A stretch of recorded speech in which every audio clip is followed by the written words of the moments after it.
It's Thursday, March 2. In the headlines, NID's public education campaign to be ramped up, and Staten still having issues with collecting population census data. In business news, gas prices are down. Regionally, in Grenada, calls are being made for the country to become a republic. Internationally, Turkey's government promises money and support for those affected by earthquakes. In sports, we take a look at Concacaf's competition format. This is the news on PBC Jamaica. I'm Simone Absalom Gale.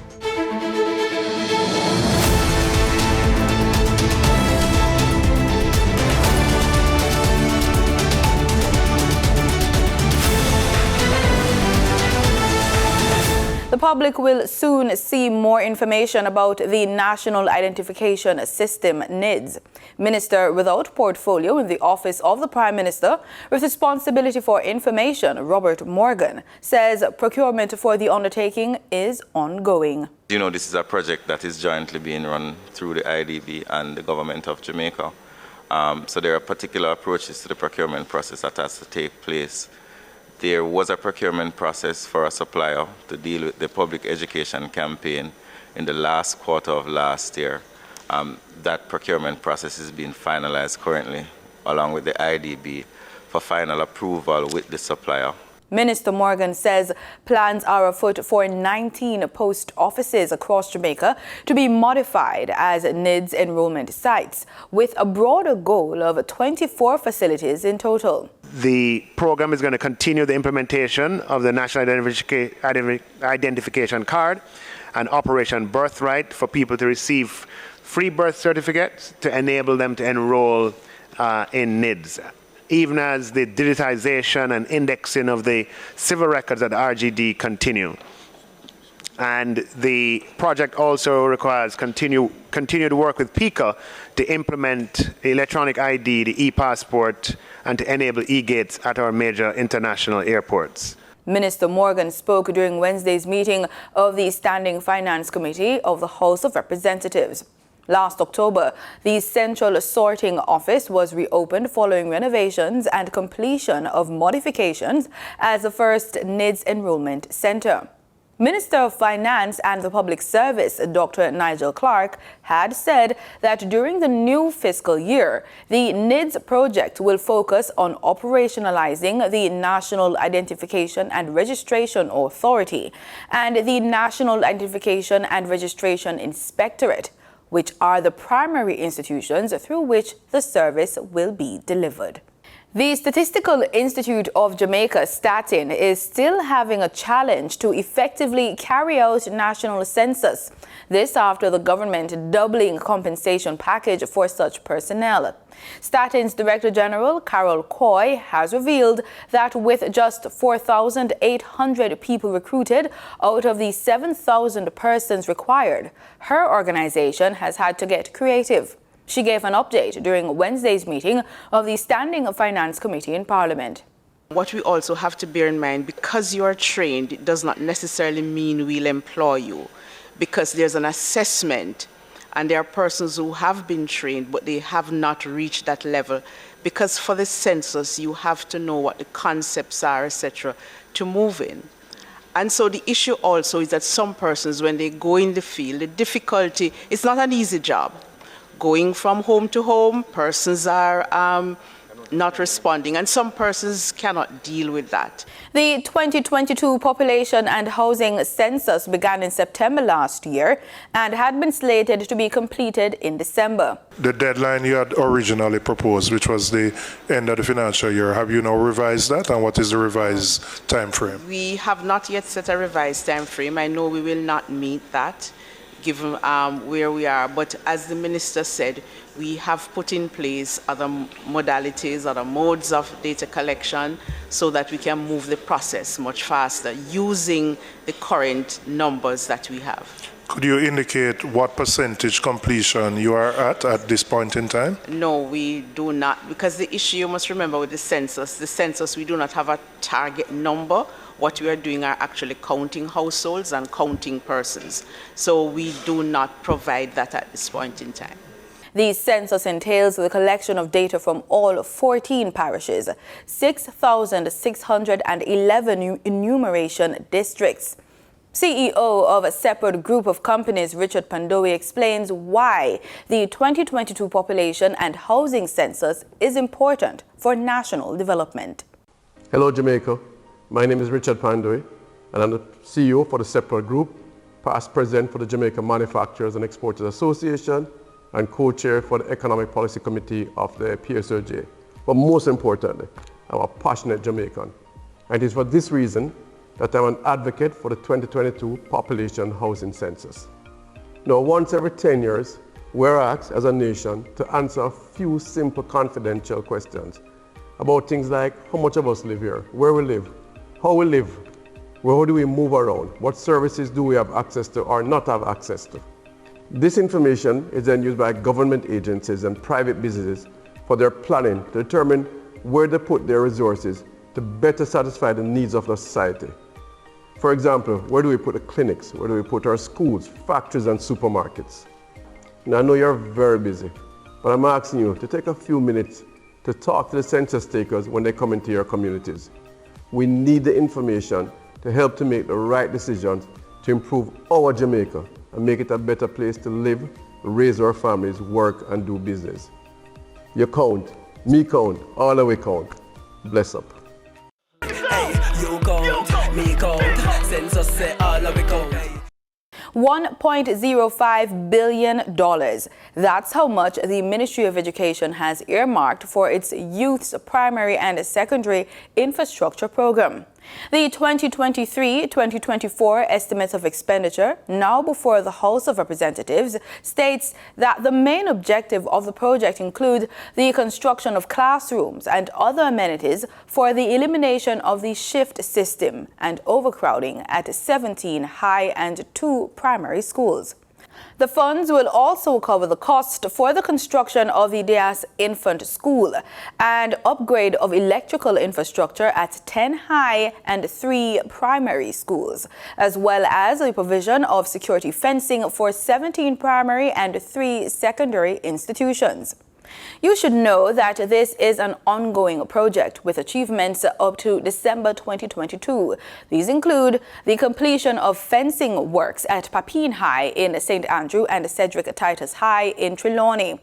Additionally, electrical upgrade was carried out at several schools in Kingston and St. Catherine, as well as St. Mary.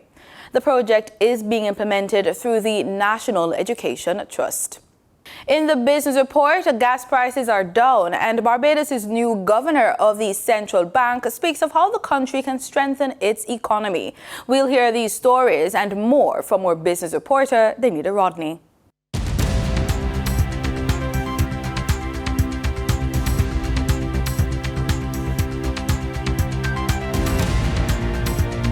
Motorists will pay less for gas when they go to the pumps on Thursday.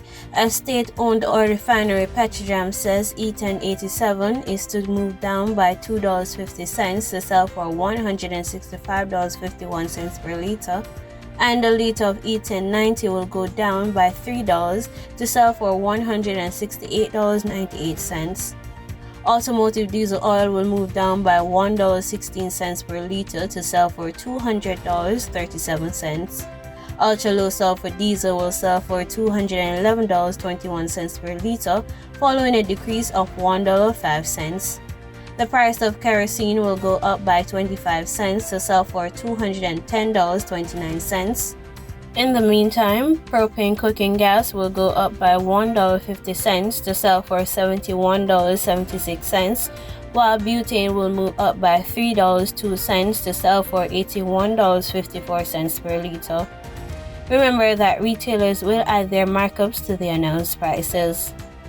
With the implementation of the National Energy Policy, which seeks to modernize and diversify the country's energy infrastructure whilst delivering on net zero global ambitions, it is the belief that private sector-led investment is critical in driving the goal to achieve a 50% renewable energy mix by 2030.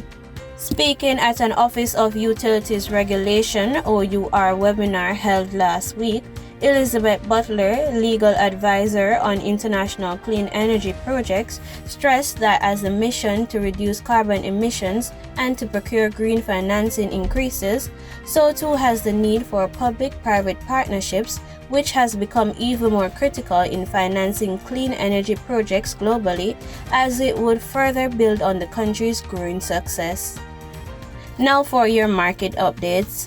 In foreign exchange trading for Wednesday, March 1, the US dollar sold for an average of $154.27. The Canadian dollar ended trading at $113.26.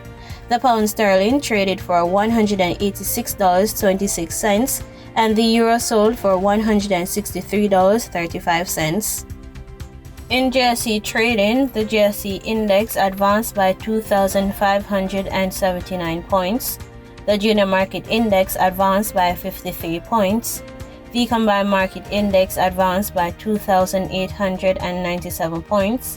And the All Jamaican Composite Index advanced by 3,384 points. Overall market activity resulted from trading in 114 stocks, of which 72 advanced, 28 declined, and 14 traded firm. Stocks advanced for 138 Student Living Jamaica Limited, 138 Student Living Jamaica Limited Variable Preference, and Access Financial Services Limited. Stocks declined for Barita Investments Limited, Caribbean Assurance Brokers Limited, and Caribbean Cement Company Limited. Trading firm were Siboney Group Limited, Community and Workers of Jamaica CCU Deferred Share, and EPLI 7.50% Preference Shares due 2024. The overall volume leaders were Regency Petroleum Company Limited with over 2 million units, Wigton Wind Farm Limited Ordinary Shares with over 1 million units, and Trans Jamaican Highway Limited with over 900,000 units. In regional stocks, in Trinidad and Tobago, Calypso Macro Index Fund posted 200 shares. On the Barbados Stock Exchange, EPLI Caribbean Property Fund Value Fund was a sole security trading 2,400 shares. In regional business, Barbados doing even more business throughout the Caribbean economy, CARICOM, to help grow the local economy and strengthen the economic output of the bloc is high on the agenda of the new governor of the Central Bank of Barbados. More from CBC News. Barbados and the Central Bank already have and play a very strong role in terms of strengthening the Caribbean financial system, ensuring that it remains healthy and strong. There's a network, Caribbean network of central bankers. And so I, in filling this role, plan to continue in that vein, continue to work with my colleagues in the region, which many of which I know, Dr. Antoine at ECCB, Dr. Alvin Hillary, Governor of Central Bank Trinidad. I'm not a new person around in that regard. I know the guys, I know I have a relationship with them, and I intend to continue to forge and build on that so that we are looking at the financial system, not just in Barbados, but as a region as a whole. What happens in the region, we do a lot of trade with ECCB and the OECS region, and clearly they intertwine in terms of the way our banking system works, moving savings and investments between the two. And so I will continue to build on what has been already established and continue to strengthen the network in that regard.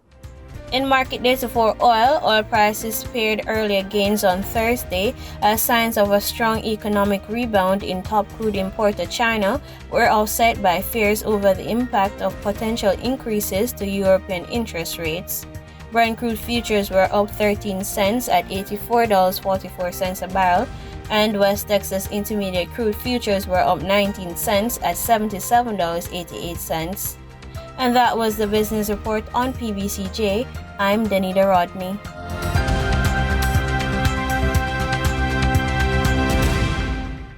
In regional news, in Barbados, new central bank governor, Dr. Kevin Greenidge, had his first official day on the job on Wednesday. Speaking briefly to members of the media after settling in, Dr. Greenidge says he was humbled to be embarking on a new journey. I intend to continue to build on the stellar reputation that this institution has.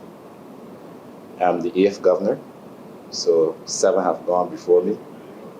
And upon their good work and their shoulders and the team is where I will use that as a platform to continue to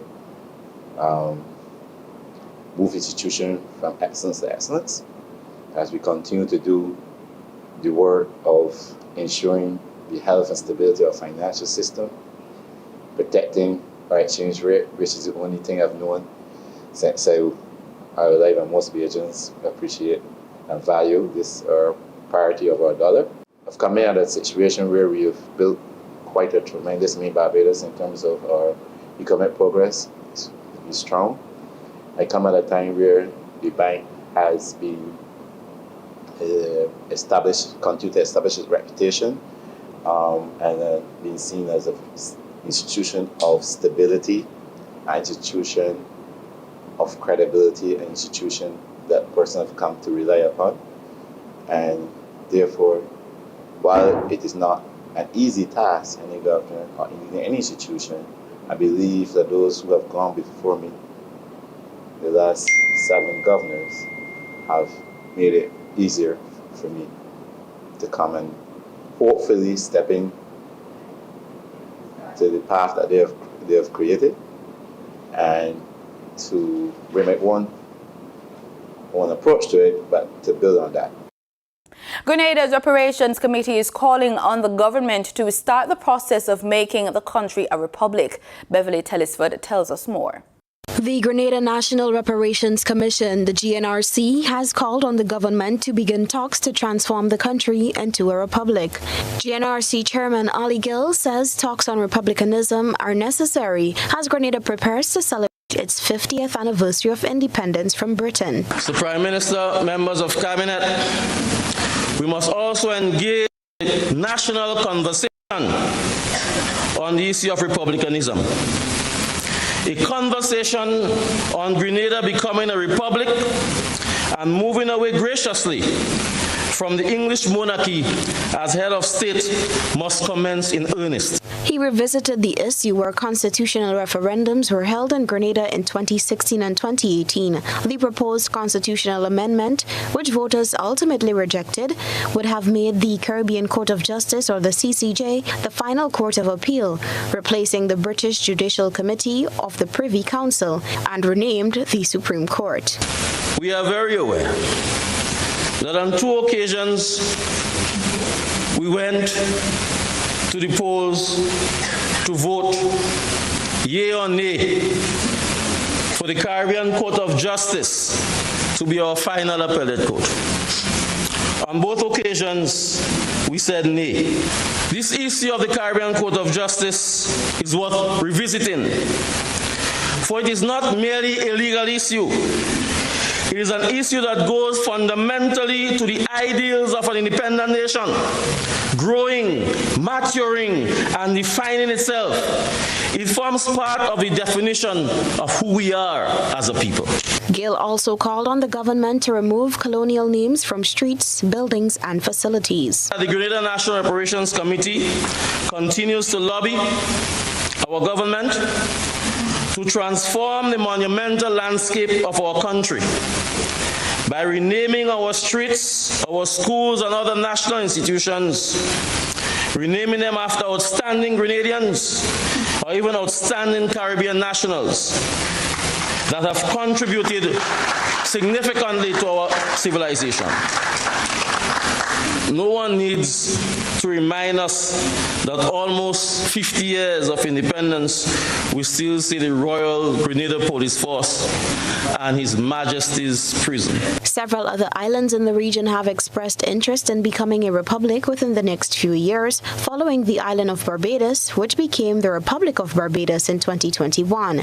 In June 2022, the Jamaican government announced its intention to become a republic by 2025. Last year, Antigua and Barbuda's Prime Minister Gaston Brown said the nation would decide within the next 3 years whether it will become a republic, removing King Charles III as its head of state. A major development is on the horizon for the advancement of Antigua and Barbuda's maritime industry. 2 memoranda of understanding are to be signed in Panama this week. The aim is to further position the Twin Island state as the preeminent transshipment hub in the sub-region. Garfield Burford reports. A beaming Darwin Telemac at the airport on Tuesday en route to Panama to sign a Memorandum of Understanding, MOU. Telemac says it will be another game changer for the development of the port, which was recently upgraded. He's now even more bullish on the prospects. As you know, Panama is the leading port authority, maritime authority, within this region, I would say within the Western Hemisphere. And to be attaching that type of support to what we are doing here in Antigua, I think is quite an achievement and something that we're very, very excited to do. A major feature of the MOU will be the building of the skills of staffers at the Port Authority in St. John's. We are now able, when we sign that document, to take specific numbers of our staff and find out their core interests or competence, and we can attach them in Panama for 3 months, 4 months, 5 months at a time, building their capacity and their repertoire and bringing them back here to deliver for us at a level that would take the port to a whole new space. And we are very, very excited about that. And we're hoping that the staff latches onto it. There will also be crucial sharing of information, business processes and technology. Telemac says the aim is to ensure the port leverages the strength of Panama's experience to position this country as the leader in logistics in the sub-region. Ultimate intent is to ensure that the efficiencies and the productivity that the port needs to deliver to create the type of versatility and competitiveness that we need to see emanating from the port as we move further into the region, as that regional hub that we intend to be and are on track to be. This is a big step towards that. He has praised Antigua and Barbuda's ambassador to the Organization of American States, Sir Ronald Sanders, and the Prime Minister Honorable Gaston Brown, who has ministerial responsibility for the port, for their efforts in getting to this stage. Another maritime MOU is also to be signed in Panama this week, with the Antigua and Barbuda Department of Marine Services and Merchant Shipping, ADAMS, taking the lead on that one. This MOU with ADAMS is going to ensure that our seafarers who are challenged with not being able to get the requisite sea time would now have another avenue where they could explore directly with a partner that is engaging to say, we would like to help you. We can place your seafarers, your officers on board, your engineers on board our ships. And Panama has one of the largest flag states in the world. In international news, the Turkish government has announced it is rolling out financial support for quake victims and businesses. But authorities are under pressure from people who say the emergency response was too slow. These are tough times for Zeleha. The tent where she lives was overcrowded, so she sent 2 of her children along with grandchildren to Ankara. She misses their old life together, ruptured by the quakes. We desperately need help. I was planning my daughter's wedding when the quake hit, but we lost our house and all the valuable gifts we bought for her. Tell me what I can do. I have 7 children and need help so I can look after their needs. You hear the same story and the same concerns across a vast region devastated by 2 powerful earthquakes. This is a delicate moment for the government, which has been facing anger in the 11 provinces hit by the earthquakes. But officials say that the earthquake mobilization and the financial aid are the largest in modern Turkish history. But many here are still worried that after losing everything, their loved ones, their homes and their livelihood, they may not get all the support they need. People are queuing for food and then waiting for their turn in front of mobile cash machines to receive money. Right after experts inspected the damage to my house, I received an SMS message saying $530 in compensation. Every family will receive $250 as a rental payment aid and a $150 monthly allowance for 1 year. A mammoth commitment for a country dealing with a string of economic problems. But in the meantime, it's NGOs and volunteers who are stepping into the fray. These are students from Shanley Orpha on their way to entertain children in the makeshift camps in Adiama. If we can make them smile, that would be great. If they are happy, they will spread happiness. They are our future and our hope. For a few moments, it's time for fun. Volunteers turned clowns, providing a reminder of happier times, and they hope a glimpse of what's to come. And Hashim joins us now live from Kahramanmaraş, one of the affected areas in Turkey. So Hashim, President Erdogan is under pressure, as we've heard, to do more. He's promised to rebuild in a year. Is that realistic? It's going to be a mammoth task for President Recep Tayyip Erdogan. Wherever we go in these areas devastated by the two powerful earthquakes, we see excavators, trucks, vehicles deployed because this is a race against time. The government wants to clear the mountains and mountains of rubble to start laying the foundations and delivering homes in a year from now. Why in a year from now? Because as my colleague Sinem was saying in Ankara, there is a political aspect of this story, particularly with the upcoming elections. That the government wants to give a sense to the people that they are dealing with the situation, that they are going to deliver when it comes to the pledges met. The opposition says that the time frame is over-ambitious, politically motivated and wrong, and that the government should wait for some time and rethink the whole seismic design code across Turkey, which is an earthquake-prone country. Now, when you look at the economy itself, it has been suffering over the last few years, with the Turkish lira losing 34% of its value, with growth shrinking from 11% to something like 3%. The World Bank estimates the cost of the damages to be at around something like $34 billion US. And many experts are saying that you need at least something between $50 to $100 billion to rebuild the areas that were devastated. In sporting news, the Concacaf Council has approved the formats for its senior men's national team competitions taking place between 2023 and 2026. Here's a brief look at the format for qualifications to the FIFA World Cup 2026.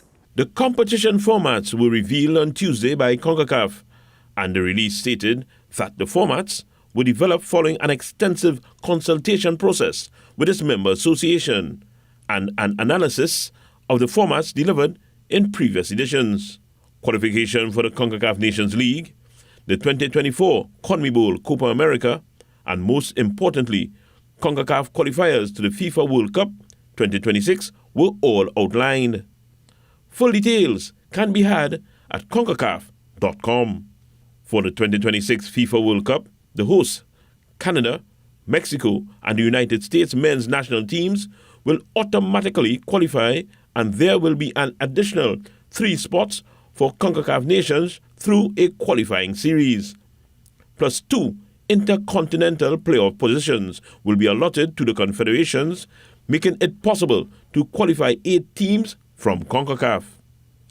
Following the preliminary round of qualification, which begins in March 2024 and continues through June 2024 to June 2025 with the second round, the final round, which consists of 12 teams, will be contested in the last quarter of 2025. The 12 men's national teams will be split into 3 groups of 4 teams. Within each group, teams will play each other home and away, with each team playing a total of 6 matches, 3 at home and 3 away. At the end of the final round, the 3 group winners will qualify directly to the 2026 FIFA World Cup, joining the hosts, Canada, Mexico, and the United States. Additionally, the 2 best second-place finishers will qualify to the FIFA World Cup 2026 Intercontinental Playoff. Wayne Cunningham, TTT Sport. And that's the news on PBCJ. You can follow us on our social media platforms at PBCJamaica. I'm Simone Absalom Gale saying pleasant viewing.